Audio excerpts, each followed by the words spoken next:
Well, the recount process is winding down today in Silicon Valley in the congressional race that ended in a tie. 3 candidates are moving on to the general election unless the recount finds different results.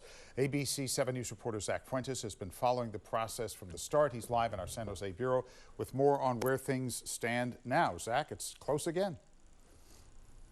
It is close again, Dan, and so far, not much of a change, but this is not over yet. Votes in this race are being counted both in San Mateo and Santa Clara counties, and both of those counties telling me today that they're just about to wrap up this overall recount process, but there are still more than a dozen ballots that need some more verification. All this is part of what they're calling a complicated but very thorough process. The primary race for the District 16 congressional seat has led to unprecedented results. We ended up with 2 candidates exactly tied for second place. This means that 3 people would go to the runoff in November instead of 2. The initial results of the primary showed that Sam Liccardo was in a distant first place to move on to November, with Evan Lowe and Joe Simidian tied for second place. But a request for a recount came soon after the election certification.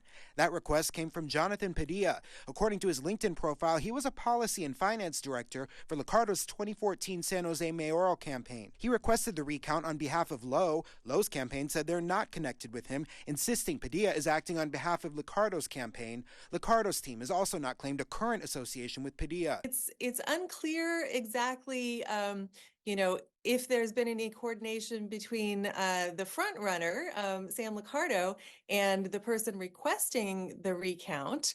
But that's kind of how the political dynamics shape up in this case, that the person who actually came in first might like to have a 2-person race rather than a 3-person race in November. The person requesting the recount has to pay for it. But now, because of the unusual circumstances in this 3-person race, the requester will not be refunded no matter the result. In this situation, one of the election codes actually says that you cannot get a refund if the 2 candidates were entitled to be on the ballot in November, and both of them qualified to be on the ballot in November, so there's no refund. San Mateo County tells us that it's had around 16 ballots that are challenged. They're working with the U.S. Postal Service to determine if the ballots were sent by the Election Day deadline and can count. Still, as far as rescanning the ballots that are not in question, both counties say they expected to have that done by Wednesday. There's a lot of pieces to it that people think is such an easy process, but a lot of steps to it behind the scenes, and we want to make sure that we do every single thing efficient.